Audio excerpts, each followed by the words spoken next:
एहतिशाम उल हक साहब सीनियर तज्ज़ियाकार हैं, हमारे साथ मौजूद हैं। एहतिशाम साहब बहुत शुक्रिया आपके वक्त का। अब ये जो बजट इस वक्त पेश किया गया, इसमें वफाकी हुकूमत ने सरकारी मुलाजमीन की तनख्वाहों में इजाफा कर दिया, पेट्रोलियम लेवी हमने देखा बढ़ा दी। इसका मतलब कि आने वाले दिनों में महंगाई बढ़ेगी। तो ये जो प्राइवेट सेक्टर है इसको क्या मिला एहतिशाम साहब?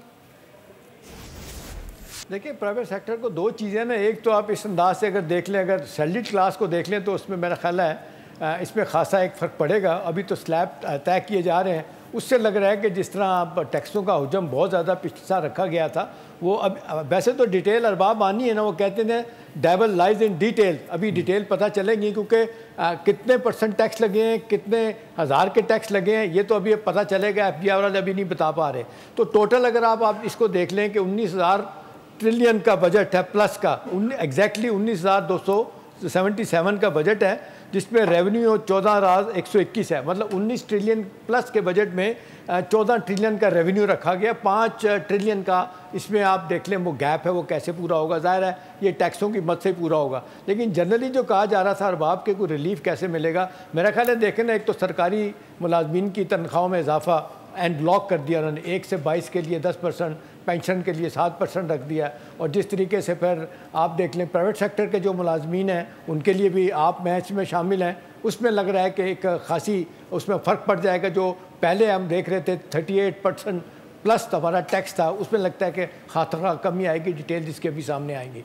दूसरी बात यह है कि जिस तरीके से हम बात आमतौर पे कर रहे थे कि जी बजट में इतने ज़्यादा टैक्सेस होंगे, ड्यूटीज़ राइट लेफ़्ट की जाएंगी, तो ये अल्टीमेटली किस तरफ जाएगा? तो अपैरेंटली तो मुझे लग रहा है कि हम ये कह सकते हैं किसी हद तक ये पीपल्स फ्रेंडली इसको कह सकते हैं, इन्वेस्टमेंट ओरिएंटेड कहा जा सकता है, और बिज़नेस प्रमोशन इससे किसी हद तक होगी। हाँ, जो अब गैप्स हैं वो कैसे पूरे होंगे? जैसे वो कह रहे हैं कि जी फाइलर और नॉन फाइलर इस पर सख्त कदगरें लगाई जाएंगी, टैक्स चोरों का मुहासबा किया जाएगा। अब देखना यही है कि हमेशा कहा तो जाता है अरबाब कि जो टैक्स चोरी करते हैं उनसे टैक्स की कैसे वसूली की जाएगी। सख्तियाँ तो बहुत की गई हैं। लग रहा है कि जिस तरीके से नॉन फाइलर हैं उन पर जायदाद ख़रीदने में, गाड़ियाँ ख़रीदने में उनके लिए मुश्किलात होगी। वो किस हद तक ट्रांसलेट होगा इस कि वो टैक्स दे पाएँ, या ये कि हुकूमत को इसका कोई फ़ायदा हो, ये देखने वाली बात है। या ये कि हमारे जितने भी हम देखते हैं कि टैक्स एडवाइज़र हैं कोई नया रास्ता दिखा देंगे उनको और वो टैक्स बचाने में कामयाब हो जाएंगे। माज़रत के साथ FGR के अंदर लोग बैठे हैं जो रास्ता वो भी बता रहे होते हैं।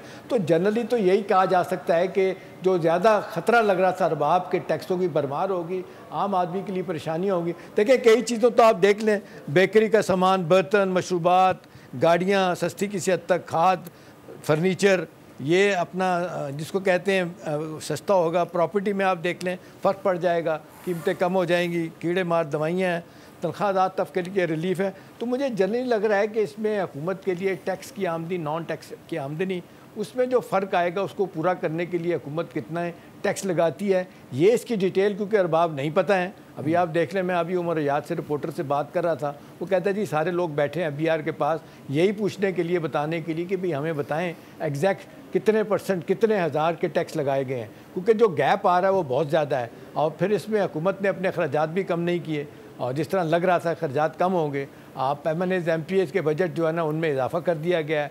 आप हेल्थ का बजट कम हुआ, अगरचे हम देख रहे हैं कि बहुत सारे सब्जेक्ट डिवॉल्व हो गए हैं, सूबों को गए हैं, जिसमें हेल्थ एजुकेशन भी है, हायर एजुकेशन वगैरह भी है। तो ये सारी चीज़ों को देखते तो जनरली ये कहा जा सकता है कि जो ख़तरात लग रहे थे कि बहुत ज़्यादा परेशान कुन बात होगी, वो शायद इतनी नहीं। लेकिन दूसरी तरफ आप देख लें, जो टैक्स की छूट दी गई थी सोलर पैनल पे, वो 18% इन्होंने GST लगा दिया है। मेरा ख्याल है वो एक परेशान कुन बात है। दूसरा, ई-कॉमर्स अरबाब जो लोग काम कर रहे हैं, नए लोग जिसमें प्रोफेशन में आए, यंग लोग, उनको एकदम 18% आप टैक्स करेंगे। तो मेरा ख्याल है हुकूमत ने अपैरेंटली तो हम ये कह सकते हैं कि टैक्सों को राइट लेफ़्ट किया है।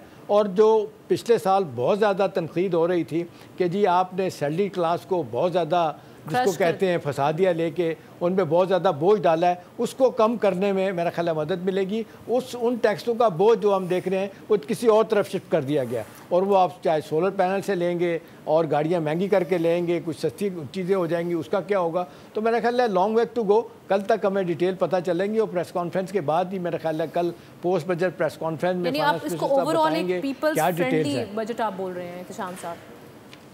मेरा ख्याल है किसी हद तक कह सकते हैं कि आप ना देखें, जिस अंदाज से आप देख लें महंगाई की रफ्तार बहुत ज़्यादा हो गई थी, हुकूमत पे बड़ा शदीद ये था, प्रेशर था, क्रिटिसिज्म बहुत ज़्यादा हो रहा था कि जी इसको किसी तरीके से आप कम करें। तो वो एक तो है कि आप देख लें सरकारी मुलाजमीन की तनख्वाहें बायती हुए, ये आमतौर पर ये कहा जाता है कि जब सरकारी मुलाजमीन की तनख्वाहों में आमना इजाफा होता है तो ऑटोमेटिकली ये प्राइवेट सेक्टर को भी ये देना होता है, वो ना दे अलहदा बात है। जैसे आप देखना कम से कम जो कहा जाता है तनख्वाह मजदूर की 35,000 रुपये होनी चाहिए, लोग नहीं देते, इसका कोई इलाज नहीं, इसका क्या किया जाए।